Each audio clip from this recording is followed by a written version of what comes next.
Salut, c'est Julia Guérin et aujourd'hui on va faire une vidéo qui n'a jamais été faite sur la chaîne de Thomas, c'est-à-dire vous montrer mon processus créatif de A à Z concernant une séance photo portrait en lumière naturelle. Aujourd'hui donc j'avais envie de vous montrer tout mon processus créatif pour réaliser des portraits en lumière naturelle en toute simplicité. C'est une vidéo qui se veut complète puisque je vais vous montrer comment je trie, comment je sélectionne mes photos, vous montrer un exemple de post-traitement en couleur, en noir et blanc et en bonus un test matériel. Alors justement, en parlant de test matériel, c'est une vidéo qui a été réalisée en 2 fois tout simplement parce que au moment de la séance photo, j'avais pas encore les filtres que je devais tester et donc comme je les ai reçus entre le shooting et la publication de cette vidéo, je me suis dit que j'allais vous faire un petit bonus de test matériel et ce matériel donc c'est 3 filtres Black Mist de chez KF Concept et j'ai fait des comparaisons en fait entre les filtres pour vous montrer un petit peu ce que ça peut donner en journée parce que normalement c'est des filtres qui sont plutôt utilisés la nuit, en portrait en plus de ça, comme ça vous avez une revue assez complète du truc. Si vous avez besoin de plus d'infos, n'hésitez pas à me les mettre en commentaire, donc que ce soit pour le test matériel ou pour le reste de la vidéo. Et évidemment, vu que c'est une vidéo qui va être assez longue, je l'ai bien chapitrée pour que vous puissiez aller à chaque partie qui vous intéresse. Tout va se passer sur mon ordi et justement, je vous propose d'aller directement et tout de suite sur Lightroom. Donc voilà, on se retrouve sur Lightroom avec les photos de Sarah. Donc Sarah que je connais très bien puisque c'est une des premières modèles que j'ai photographiées à mon arrivée sur Lyon. Ce que j'ai peut-être oublié de vous préciser, c'est qu'on a donc improvisé cette séance, mais surtout que je voulais faire une séance très simple pour pas ajouter des difficultés à mes tests. Je voulais vraiment me concentrer sur mes tests matériels et autres. C'est peut-être tout l'intérêt aussi de vous montrer cette séance photo parce que j'avais envie de vous montrer qu'en faisant des choses très simples, on peut quand même avoir des jolis portraits que vous pouvez facilement reproduire ou en tout cas adapter vous à votre sauce chez vous. Alors, je vous propose dans cette vidéo déjà d'affiner le tri. Là, j'ai 57 photos, vous voyez, sur les 160 à peu près que j'ai voulu conserver. Je vais pas post-traiter 57 photos, ça sert à rien. Vous voyez, il y en a qui se ressemblent. Ça sert à rien de garder 2 fois la même photo. Je vais affiner ce tri. Ensuite, on va passer à un exemple de post-traitement couleur de photo, un exemple de post-traitement noir et blanc et peut-être 1 ou 2 astuces de retouche photo avant de vous montrer le résultat final. Il y a un peu de tout. Vous avez vu du portrait, du plein pied, des changements de décor, du flash, pas du flash. Et j'ai aussi utilisé 2 objectifs différents, à savoir un 28 mm et un 85 mm. Au début de la séance, j'ai utilisé le 85 mm avec un filtre Black Mist 1/4, c'est ça que je voulais tester à la lumière naturelle. On va voir si c'est vraiment utile, si on voit une différence ou pas. Et au début, en tout cas, j'ai utilisé le flash avec le 28 mm. Et sur plutôt la moitié fin de la séance photo, ici, vous le voyez, j'ai le 85 mm et le flash. Et le Black Mist, du coup. Donc, 57 photos, l'idéal c'est de finir avec une quinzaine grand max de photos sur ce shooting là. Moi en tout cas pour un premier tri, ce que j'utilise c'est le système de marque, alors pas de notation avec les étoiles sur Lightroom, mais vraiment de marque. Donc vous avez la lettre U pour une photo qui va juste être neutre. P c'est pour retenir une photo et la lettre X donc c'est pour la rejeter. Je vais passer assez vite, je vais vous montrer quand j'hésite pourquoi et vous expliquer pourquoi je choisis l'une plutôt que l'autre. Là vous voyez, il y en a 2 qui se ressemblent. Alors j'avais vraiment envie d'avoir un bokeh avec ce feuillage que je trouvais très beau. Donc là je trouve qu'il est plutôt réussi, même si on a quand même cette branche en premier plan un peu flou qui pourrait gêner, mais je suis pas ultra fan de l'expression de Sarah. Et là, c'est plutôt l'inverse. L'expression, la posture, ça va, j'aime bien. Par contre, on a moins cet effet bokeh. Je suis un petit peu déçue, je pense qu'on va renoncer directement à ces 2-là parce que j'ai pas réussi à avoir l'effet escompté et je pense qu'il y en a d'autres dans un autre style qui vont être meilleurs derrière. Donc hop, donc là voilà, pour rejeter, hop, la lettre X. Celle-ci, je l'aime bien, j'aime beaucoup la lumière, j'adore le regard de Sarah, sa posture, que je trouve d'ailleurs beaucoup plus affirmée que sur les 2 photos précédentes qu'on vient de voir.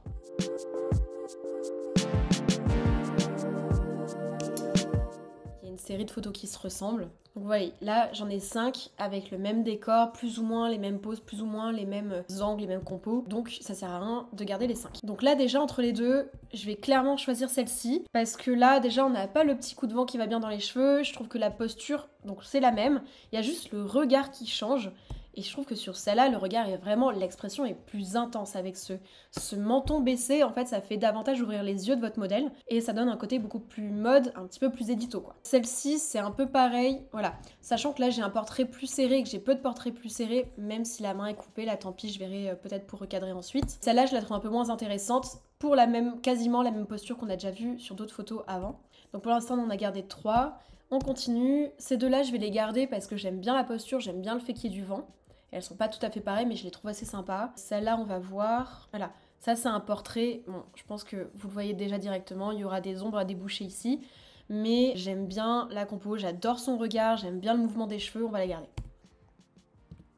Et là voilà, on commence avec le flash, sachant que le flash, quand j'ai fait ces photos-là, j'ai su de suite que je voulais faire des photos en noir et blanc pour un effet vraiment mode un petit peu comme dans les magazines que vous pouvez voir quoi. On va toutes les sélectionner, toutes celles-là, là où qui concernent plus ou moins l'arbre avec le flash. Il y en a des sympas, il y en a des moins sympas. Donc là voilà, j'étais beaucoup trop proche de la modèle, hein, son visage est complètement cramé. Je ne pense pas qu'on puisse récupérer ça au post-traitement. Je pense que de toute façon, cette photo, je la garderai pas. Alors celle-là, je vais l'enlever parce que vous voyez, après, on a quand même des photos qui sont plus intéressantes en termes d'angle, en termes de compo. Pour la petite histoire, on s'est retrouvé dans l'arbre parce qu'il s'est mis à pleuvoir, donc on a dû s'abriter pour la séance photo. Donc c'est peut-être pas le cadre le plus idéal avec ces espèces de multitroncs qui font comme une main.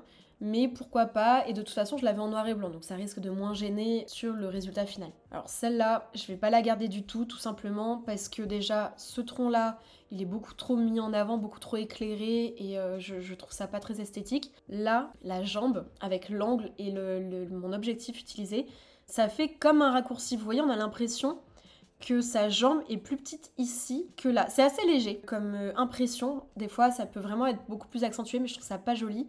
Et je trouve que la chaussette ici, j'aurais pu lui dire de baisser peut-être un petit peu la jambe pour moins qu'on la voit. Donc on enlève. Ça, bon, photo quasiment ratée. Hein, la posture est chouette, mais on a le même problème sur la chaussette et le raccourci de la jambe. Et même la lumière, les contrastes, ça va pas. Hop, voilà, on enlève. Ça commence vraiment à me plaire davantage. Donc pour l'instant, je vais les garder toutes.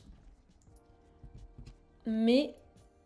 voilà, là je pense que le visage est trop éclairé. J'aime beaucoup cette pose, j'aime beaucoup son attitude, vraiment ça me plaît. Mais je pense qu'au post-traitement on pourra pas récupérer assez de détails, on va voir. On va voir. Là c'est pareil, là déjà vous voyez flash un peu moins fort. Celle-là je la trouve moins intéressante. Je vais l'enlever avec la main à la Napoléon, je trouve ça moins joli. Celle-là j'hésite, déjà parce qu'il n'y a pas le flash et parce que peut-être qu'en recadrant, on va essayer tout de suite. On va avoir quelque chose. Ouais, non, je suis pas fan. Hop. Et là, vous voyez, j'ai essayé vraiment d'avoir un rendu en contre-plongée pour avoir cet effet allongé qu'on a souvent dans les photos de mode.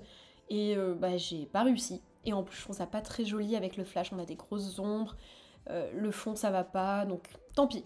La posture et l'attitude de Sarah sont très bien. Mais je pense que j'ai pas fait un super boulot sur celle-là. Celle-là, je pense que je vais la garder. Donc, je pense que je suis toujours au 28 mm visuellement...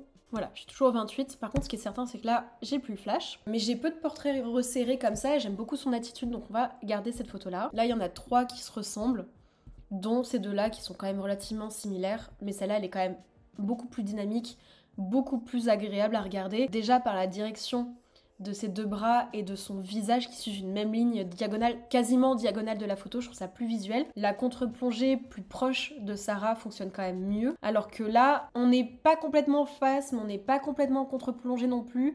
On a moins cette ligne dont je vous parlais, donc je vais garder l'autre. Et en fait, celle-là, je suis un peu déçue parce que je voulais vraiment avoir une sensation de la modèle qui s'enfonce dans le buisson. Mais déjà, l'arbre descend pas assez bas, où j'aurais pu recadrer plutôt à la taille. Je vais la garder pour l'instant, mais je suis pas sûre de la conserver à la fin. Et là, je sais qu'on en a qui se ressemblent aussi. Donc on a eu du bol. La pluie s'est arrêtée, on a eu un arc-en-ciel, j'ai voulu en profiter. Vous voyez, on en a une de plein pied avec un sourire naturel. Moins mode, mais plus naturel. Et une pose facile à avoir, quel que soit le niveau de votre modèle. Et là, on en a 3 qui se ressemblent, toujours avec le même fond, l'arc-en-ciel. Le but, c'est d'en garder 1 à 2 max, même si je sais déjà, il y en a une qui me saute aux yeux. En fait, tout simplement, je vais enlever ces deux-là. Parce que le cadre, en tout cas l'angle, met moins en valeur Sarah.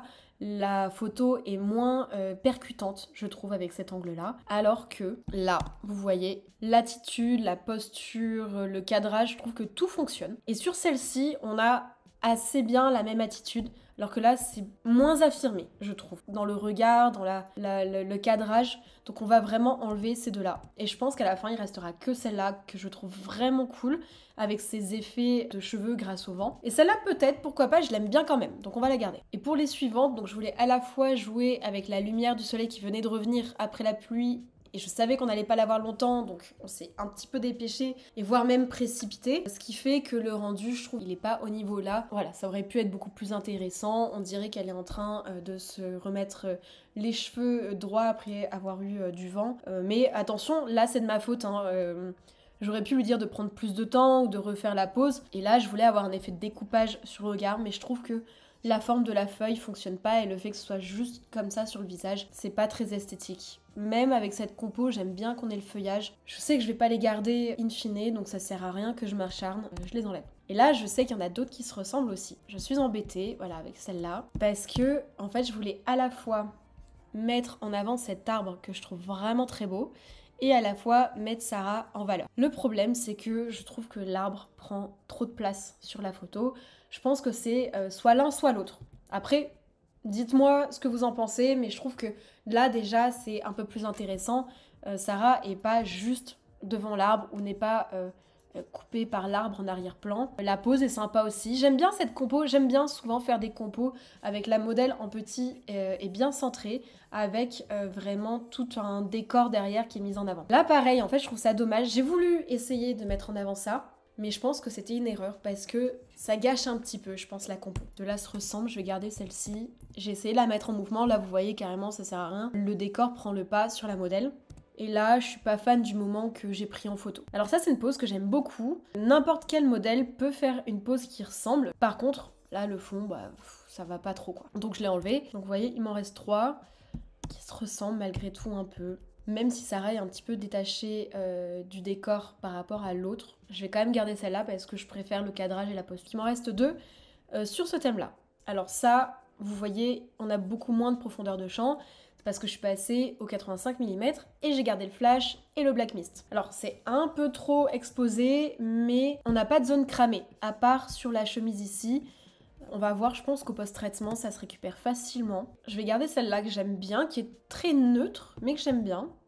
Celle-là, elle est pas mal aussi. Celle-là se ressemble beaucoup. Celle-là, en fait, je sais que je vais garder celle-là parce que je veux une photo avec un portrait serré, parce qu'encore une fois, j'en ai peu. Donc c'est sûr que je vais enlever celle-là. Et là, entre les deux, c'est compliqué. En fait, je vais garder celle-là parce que je trouve que le regard, le cadrage, l'attitude sont beaucoup plus intéressants que là qui sont légèrement plus neutres. Et là, on va faire un choix entre ces deux-là. Alors, je préfère la compo avec les arbres derrière en grand, mais je préfère cette pose-là. Donc, je suis un peu embêtée. Je vais garder les deux pour l'instant. Et enfin, il m'en reste 3. Voilà, donc la posture dont je vous parlais, facile à voir, et là je l'ai déplacée pour avoir un autre décor plus neutre. Pas tout à fait le même angle, pas tout à fait la même pose. Je crois que je vais garder celle-là. Je trouve que la pose est un peu plus naturelle. Bon, on voit la main légèrement là, je vais voir. Je vais garder celle-là. Et la dernière, c'était juste un test. Je voulais voir ce que donnait mon flash à contre-jour, voilà, tout simplement. Même si je recadre, je pense que j'aime pas avoir les blancs cramés comme ça dans le ciel. Donc même si je recadre, ouais, je la trouve pas spécialement intéressante. Quelques tests, juste par curiosité. Et en noir et blanc. Pourquoi pas? On va voir, mais je pense que les autres seront plus intéressants. Ok, donc, il m'en reste 32. 32, c'est encore 2 fois trop. Mais c'est pas grave parce que, en général, le tri, moi j'aime bien le faire en plusieurs étapes. Là, je le fais un peu en accéléré hein, pour vous montrer ce que ça peut faire. Mais ce que je vous propose de faire, c'est d'amorcer le post-traitement d'une des photos. Ensuite, je vais synchroniser avec les autres photos que je veux en couleur. On va voir. Parfois, le post-traitement fait ressortir des éléments, une lumière, des détails qui sont mieux mis en avant ou moins bien mis en avant et ça aide aussi pour continuer le tri. Et ensuite, on passera à un post-traitement très rapide en noir et blanc d'une des photos au flash. Et je sais que je vais retoucher celle-là en couleur parce que c'est une de mes préférées de la séance. J'ai envie de donner un post-traitement très légèrement argentique avec des tons verts et rosés. Je le sais parce que c'est un effet un peu rendu argentique portrait et c'est ça que j'ai envie d'avoir sur ces photos. En général, moi, j'aime bien les photos assez lumineuses, assez contrastées, équilibrées quand même, attention, et colorées. Je vais récupérer quand même un petit peu la couleur du ciel ici. On va remonter ça et on va remonter très légèrement les noirs. Si je fais un avant-après, on a déjà une très grosse différence. Je suis allée un petit peu fort sur la luminosité, mais c'est pas grave, je vais l'équilibrer après. Moi, ce que j'ai envie de chercher, c'est surtout les couleurs que j'ai envie d'avoir très spécifiques. Comme je veux un rendu un peu vert dans les ombres et un peu rosé dans les lumières, comme un petit peu un effet argentique, je vais aller directement dans le color grading. Aller dans les verts, c'est un peu trop, peut-être vert jaune plutôt. Oui, bon. Du coup, les verts sont accentués, ce que je trouve pas hyper joli, mais ça, vous allez voir, on va l'équilibrer derrière. Et surtout, les ombres sont vertes sur le visage. C'est d'une part à cause de la lumière qui se reflète sur l'herbe et qui revient sur le visage, mais aussi parce que je viens de faire un post-traitement qui va dans ce sens-là. On va rester là-dessus. Et les hautes lumières, je les veux un peu rosées. Voilà. Donc là, si on fait un avant-après, avant-après, je sais pas si vous voyez, c'est vraiment léger. Hein. C'est léger, mais ça suffit à me plaire. Là, vous voyez, c'est un peu plus rosé sur le visage. Ça suffit à me plaire parce que de toute façon, ça va être accentué encore plus avec le post-traitement. Et ensuite, on va jouer avec le mélangeur de couleurs. Alors moi, je veux des verts plus profonds. Pour avoir des verts plus profonds, vous changez les teintes, soit vertes, soit jaunes, ça dépend la couleur et la saison à laquelle vous êtes. Vous tirez légèrement vers les tons vert bleutés en fonction de la couleur. Baissez, hop, la saturation et la lumière.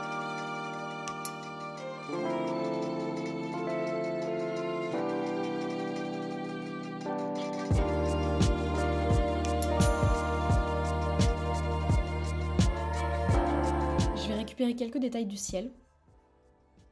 Hop. Donc je vais baisser pour ça les hautes lumières, puisque le ciel est éclairé, ce sont les hautes lumières qui agissent. Et vous voyez, hop, on n'est pas loin de l'état initial, le côté rosé en plus. Là, le vert est pas mal. Elle est un peu trop lumineuse quand même, cette photo. Voilà. Là, c'est une lumière qui me convient davantage. Et surtout, on a des noirs bouchés dans ses cheveux. On va enlever ça. Voilà, on a les détails de ses cheveux. Donc voilà, on a un premier aperçu du rendu. J'aurais plus qu'à équilibrer un petit peu, mais je vais pas rentrer dans les détails sur cette vidéo du post-traitement, ça servira à rien, sachant qu'il y a la suite à venir et les petites astuces Photoshop. Passons sur une photo en noir et blanc. Celle-là, elle est pas mal, parce que même si le flash est trop fort sur le visage, je vais pouvoir le récupérer, je pense. Et je veux un noir et blanc très contrasté. Noir et blanc, on recadre, on va baisser la lumière. Vous voyez, on équilibre. Et là, c'est vraiment trop foncé. Et ça se voit là qu'il y a beaucoup moins de lumière par rapport en haut, parce que le flash éclaire davantage en haut qu'en bas. Donc, on va équilibrer ça avec un filtre.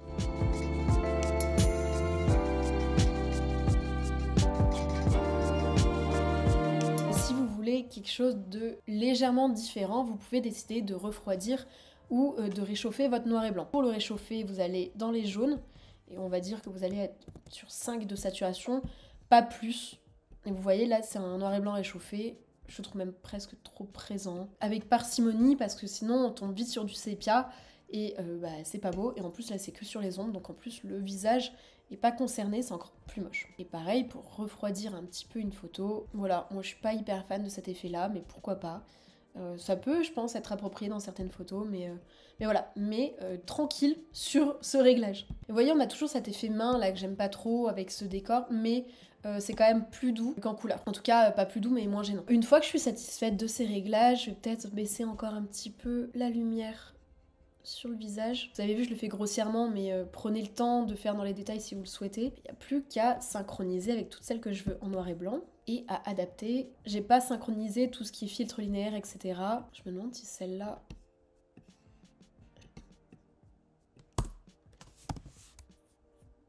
est presque plus intéressante comme ça. Je vais voir. Ah oui, mince, en synchronisant, bon, j'ai synchronisé le recadrage. Donc faites gaffe, faites pas comme moi. Quand vous synchronisez, sélectionnez bien ce que vous voulez. Et celle-là, vous voyez, même en post-traitement, post-traité, elle est moins intéressante, quoi. Je vais essayer de la recadrer autrement. Après, peut-être que vous n'avez pas les mêmes avis ou le même... vous auriez peut-être pas fait les mêmes choix que moi. Dites-moi, ça se trouve, Sarah elle-même, en tant que modèle, aurait pas fait les mêmes choix que moi. Déjà, comme ça, je la trouve un peu plus intéressante, mais je la trouve moins percutante que d'autres. Donc je vais l'enlever. Donc voilà, en fait, pour le noir et blanc, je fais à peu près que ça. Évidemment, je peaufine, mais j'ai pas besoin de plus, d'autant qu'avec le flash qui éclaire quand même beaucoup le visage, on n'a pas tous les détails de peau qu'on pourrait avoir sans le flash, en tout cas avec une lumière plus légère. Voilà à peu près pour le noir et blanc. J'ai synchro toutes les couleurs ensemble, les noirs et blancs elles restent comme ça. Évidemment, vous avez vu, il y a énormément de variations de lumière, de couleurs dans la lumière, étant donné qu'on a eu de la pluie, du soleil, du vent, des nuages, bref, il y a pas mal de changements, donc une fois que vous avez synchronisé, bien sûr, on fait photo par photo, on vérifie. Et avec le post-traitement, et maintenant que j'ai vu plusieurs autres photos de la séance, que j'ai un regard plus global sur la série, et ben ça va me permettre de faciliter mon choix pour les photos restantes, parce qu'on en a toujours 31. Et vous avez vu, avec tous les portraits plus ou moins serrée, au-delà du post-traitement qui est clairement à revoir et à équilibrer, sauf sur celle-là, c'est pas trop mal. Là, vous voyez, entre celle-là et celle-là, on a clairement une des deux qui sort du lot. Pourquoi? Le regard est plus présent, direct dans l'objectif, on a vraiment ce côté affirmé de la modèle. Là, pour le coup, je vois vraiment l'expérience de Sarah qui ressort. Et c'est normal parce que quand vous débutez une séance photo avec votre modèle, vous avez besoin d'échauffement, mais la modèle ou le modèle aussi. Pas de panique, c'est normal d'avoir 10 minutes, 15 minutes d'échauffement. Et là, c'est exactement le cas. On voit vraiment, exemple à l'appui de ce que je viens de vous dire. Du coup, je vais enlever celle-là. Celle-là, c'est sûr que je vais la garder, je l'aime beaucoup. Celle-là, j'ai un doute. Et celle-là, on va voir en équilibrant après le post-traitement. Sur les photos qui se ressemblent, on y voit un petit peu plus clair déjà. Celle-là, bon, évidemment, elle est trop bleue. Je pense que c'est la température des couleurs qui va pas. Je vais revoir tout ça. Pour ces deux-là, j'hésite parce que celle-là, elle me plaît vraiment plus que celle-là, mais que j'aime bien quand même. Bon, vous voyez, en plus, on voit très bien ces ombres-là vertes dont je vous parlais. Ouais, et je vais enlever en fait celle-là. Parce que elle ressemble à elle, mais l'expression est moins intéressante. Et celle-là, pourquoi pas. Hop. Vous voyez, je trouve que le post-traitement, parfois, même si c'est pas parfait, ça aide à faire des choix. On hésitait sur celle-là. Elle est plus intéressante, celle-là, avec la compo des arbres, que celle-là. Hop, celle-là, elle me plaît pas. Vous voyez, je reviens, je retourne en arrière, etc. pour être sûre de mes choix. Celle-là, je vais l'enlever à cause de l'arbre derrière. Et voilà, très rapidement, ça m'a permis de réduire à 26 photos, alors qu'on était, je crois, à une cinquantaine au début, quelque chose comme ça. Et une dernière astuce avant de passer sur Photoshop, comment j'équilibre deux photos pour que le résultat soit assez homogène. Là, elles se ressemblent, on va essayer d'avoir un peu le même rendu que là, même si, évidemment, la lumière n'est pas tout à fait la même. Voilà, on va prendre celle-là en référence, mais déjà les verts sont très différents.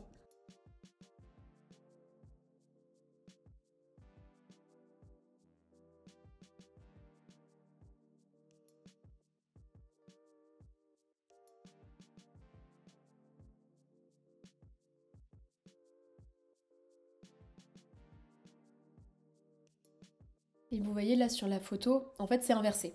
À gauche, sur celle-ci, la lumière vient de là et on a une partie de Sarah, de la modèle, qui est un peu bouchée dans les noirs. Et là c'est l'inverse, c'est la partie gauche qui est bouchée parce que la lumière vient de là, tout simplement parce que je l'ai fait changer de sens. Donc on va juste équilibrer ça un petit peu.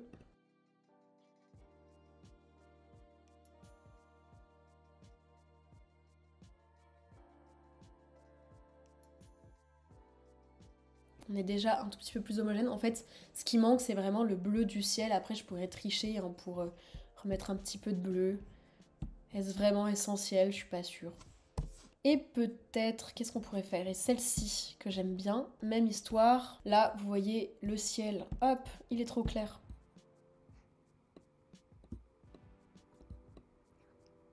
Pareil, on peut tricher un petit peu. Allez-y très très tranquille hein, sur le bleu du ciel. Parce qu'il ne faut pas non plus que ça fasse trop artificiel, même si je sais que c'est compliqué de dire ça alors que je viens de le faire. Et là, la différence majeure qu'on voit, c'est que j'ai pas du tout le même objectif. Là, je suis en 28, donc j'ai beaucoup plus de profondeur de champ. Là, je suis au 85, donc j'en ai beaucoup moins. Et à ouverture à peu près équivalente. Donc on n'aura pas exactement la même photo, évidemment, mais c'est pas le but de toute façon. Voilà. Je vais aussi juste équilibrer le visage. En fait, vu qu'il y a le flash à chaque fois, le visage est un petit peu trop éclairé. Voilà. Et donc, toujours pareil, les ombres vertes, là, ça s'enlèvera sur Photoshop. Je vais volontairement accentuer les ombres vertes. Bon, évidemment, je la laisserai pas comme ça hein, au final. Je vais vous montrer comment... En plus là c'est bien, on a des petits cheveux. Je sais pas si vous voyez, on a le black mist là sur cette photo, mais on a cet effet très léger de lumière diffusée. C'est le but hein, du black mist, mais normalement ça s'utilise davantage, ou en tout cas ça se voit plus sur la photo de nuit. Mais là je le vois sur la texture de la peau. Bien que la photo soit nette, on a cet effet légèrement dufteux. Et ça c'est l'effet du black mist. Mais ça ou rien, je suis pas sûre que ce soit très utile. Allez, on passe sur Photoshop.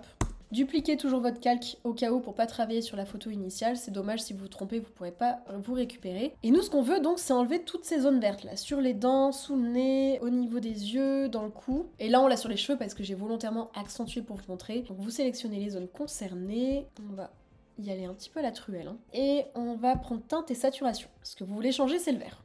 Donc, on va dans le vert. Vous allez l'augmenter. Là, rien ne change, c'est normal. Parce qu'il va falloir toucher ces petits outils là pour que les zones concernées ressortent. Hop, et vous sélectionnez juste à peu près ces zones-là. On revient à la norme. Et là, vous allez pouvoir changer la teinte. Avant, après, c'est aussi simple que ça. Même si je l'ai fait très rapidement, c'est déjà beaucoup mieux, on voit plus ces zones vertes. Et après, il vous restera plus qu'à enlever les petits éléments qui gênent un petit peu, comme les petits cheveux, là qu'on voit. Après, Sarah, elle a une peau vraiment nickel, il y a juste deux petites aspérités, donc ça c'est des grains de beauté. Voilà, on a juste une légère aspérité là, c'est rien du tout. Et vous n'avez plus qu'à appliquer un petit post-traitement rapide et vous aurez votre photo finale.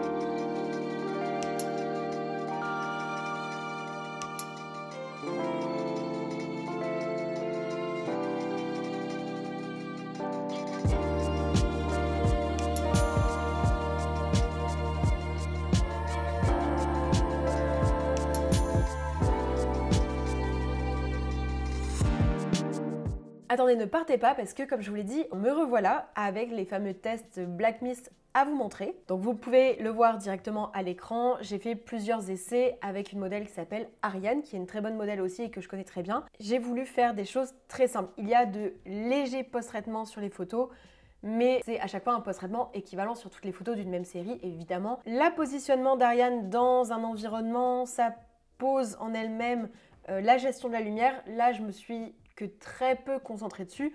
Ce qui m'intéressait surtout, c'était de voir comment réagissaient les filtres à l'ombre, à la lumière, en contre-jour. J'ai juste fait un premier test ici que vous voyez, hein, qu'on va vite regarder sur du décor pour voir par curiosité, mais je vais surtout montrer le résultat sur du portrait et à chaque fois je vais vous dire quelle photo correspond à quelle intensité de filtre Black Mist. Si on compare déjà ces trois-là, à chaque fois je suis allée du filtre le moins intense au plus intense. Donc j'ai un filtre 1,8, 1,4 et 1,2. Alors je sais pas si ça se dit comme ça ou 1,8, 1/4, 1/2. Dans tous les cas ça revient au même.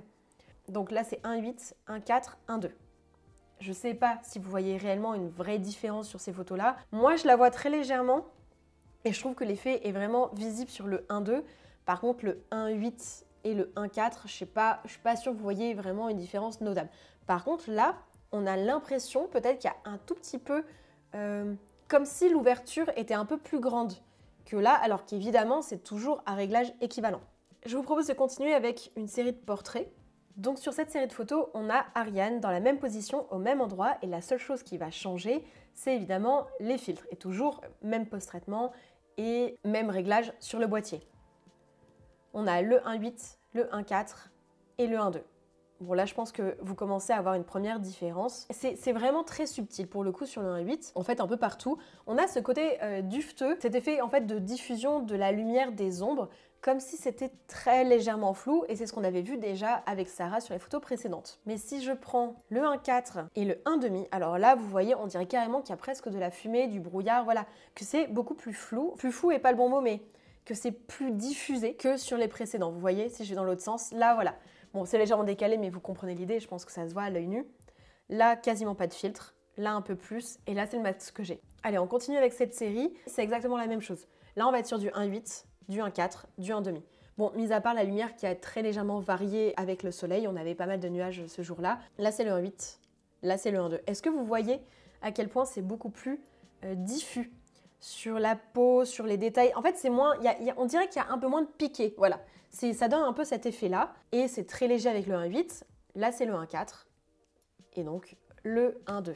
Et encore plus visible, ça va être à contre-jour. J'ai fait que cette photo-là exprès pour vous montrer. Là, j'avais le 1,2, et ça vous montre vraiment tout l'effet du Black Mist par excellence. Alors, pour le coup, moi, j'aime pas trop ce rendu, parce qu'on dirait que la lumière, elle bave un peu sur le décor. Mais ça peut être vraiment intéressant pour des idées un peu artistiques, des tests précis à faire, des ambiances spécifiques à avoir, etc. Et en fait, tout simplement, Ariane est complètement à contre-jour. Vous le voyez, hein, avec cet arrière-plan complètement cramé, qui me dérange pas en soi. Moi, ce qui me dérange, c'est vraiment ce côté baveux de la lumière. J'étais vraiment avec le filtre le plus élevé, et en contre-jour, j'ai voulu vraiment pousser le test au maximum. Et pour comparer, au même endroit, et là, ce coup-ci, j'ai fait un test sans rien, filtre 1,8, 1,4, 1,2. Vous voyez, rien que là, À l'œil nu, je vois déjà la différence. On dirait presque que le 1-2 rend l'image plus terne. Vous allez voir. Alors là, il n'y a rien. 1-8, 1-4, 1-2. Vous voyez la différence? Ça, c'est le 1-2, ça, c'est rien. Voilà, il y a vraiment le côté très diffus de la lumière qui est très poussé, je trouve, au 1-2. À mon goût, c'est trop, mais ça peut être vraiment très intéressant à avoir. Et là, de même, enfin, pareil, j'ai rien fait, 1,8, 1,4, 1,2. Là, vous le voyez, il y a une différence de soleil. Le soleil est plus fort sur les deux premières que sur les deux suivantes. C'est pas très grave, de toute façon, vous allez quand même voir l'effet que ça donne. Donc là, il n'y a rien, 1,8, 1,4, 1,2. Dès que la source de lumière n'est pas directe dans l'objectif, ça se voit beaucoup moins. Mais le 1,2, pour moi, c'est flagrant, hein. Quand on le compare à rien, bon, au-delà de la lumière encore une fois, on dirait en fait vraiment que j'ai ici augmenté mon ouverture, alors que là, ça apparaît un peu plus net. Et en fait, c'est ça, l'effet du black mist en plein jour et sous différents angles. Donc, j'avais envie de vous montrer un petit peu la réalité de terrain pour un shooting portrait. Ça vous donne aussi un très bon aperçu de la formation que j'ai faite en partenariat avec Formation.photo et Laurent Breillat. Donc, vous pourrez retrouver le lien quelque part dans la description ou même quelque part, je crois que ça s'affiche ici, ou peut-être là, je ne sais plus. Quoi qu'il en soit, dites-moi ce que vous en avez pensé, est-ce que vous auriez fait les mêmes choix que moi ou pas. Côté test matériel, donc les filtres, je vous ai donné mon avis. Je précise que ce n'est pas sponsorisé par KF Concept, mais ça faisait un moment en fait que j'avais envie de tester leurs filtres, donc ils m'en ont envoyé et j'ai eu la liberté d'en dire ce que j'en pensais. Donc, est-ce que vous en utilisez? Est-ce que vous utilisez d'autres filtres? Dites-moi parce que je pense que j'ai envie de tester d'autres choses pour faire vraiment évoluer mon contenu, ma pratique et pourquoi pas vous le partager en presque direct live. Dans cette vidéo, on a vu le après séance photo, mais dans une des prochaines vidéos, pas la suivante où on va parler d'actualité, mais celle encore après, on va parler de l'avant séance photo. Donc, abonnez-vous, mettez un like, allumez la cloche, laissez un petit commentaire, ça fait toujours plaisir, pour ne pas rater toutes les prochaines infos et les prochaines vidéos. Salut!